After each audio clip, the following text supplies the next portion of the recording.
Way back when, a lifetime ago in my mind, when I was a young adult, I lived in a series of haunted houses.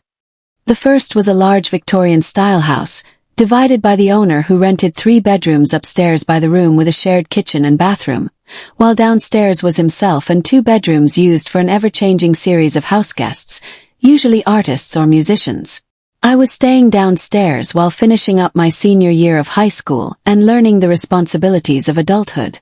I was frequently told of a mysterious little girl seen disappearing into a hallway closet by the upstairs tenants, who would inquire if I knew whose child it was. Once someone was told that there were no children in residence, or that the only child in the home was the owner's 5-year-old boy who would visit occasionally but typically lived on the East Coast with his mother.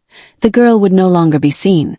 Because rooms were rented month by people who seldom stayed more than a few months at a time, I know of at least 8 different people who all independently reported seeing the same unknown little girl playing alone upstairs and disappearing soon after being noticed. I never saw a thing, but the owner was concerned by the number of people who had what they described as intense feelings or the odd and uneasy feelings of being watched. He had the home cleansed by several different shamans and religious types in an effort to create a safer and more welcoming space. After that, his tenants started staying longer, lasting years rather than weeks.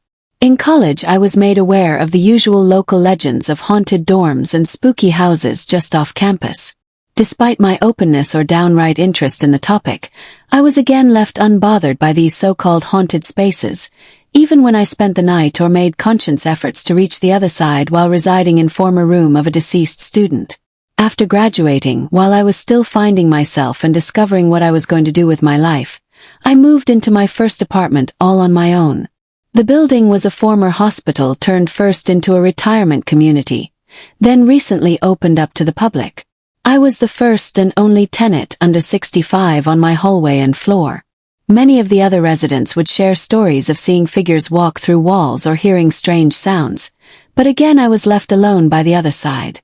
Then I moved into a newer studio apartment after trying a series of shared living arrangements.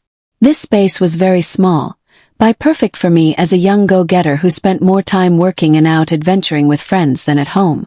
I had space for a bed that doubled as seating. The stove only had 2 burners, and the oven could only hold a small-sized pizza. Even that would have to be angled to fit sometimes. The bathroom was so tiny many friends remarked about how difficult it was to use the toilet without putting their feet in the tub. It was here in this itty-bitty space that I had my first and only encounter with the other side.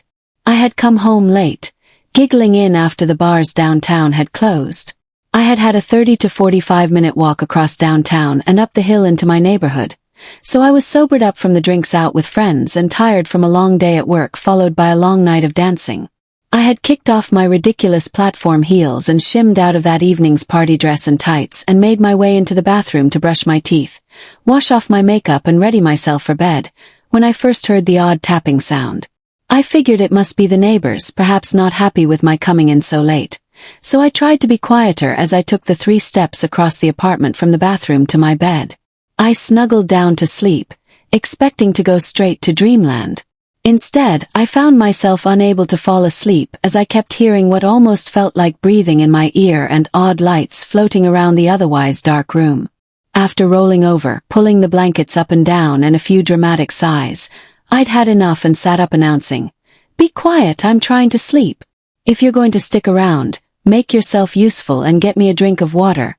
I really need to get some sleep before work tomorrow."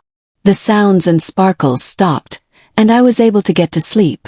When I woke up around 9 a.m., there was a glass of water on the floor next to my bed. I lived alone. The water had some pieces of ice floating in it.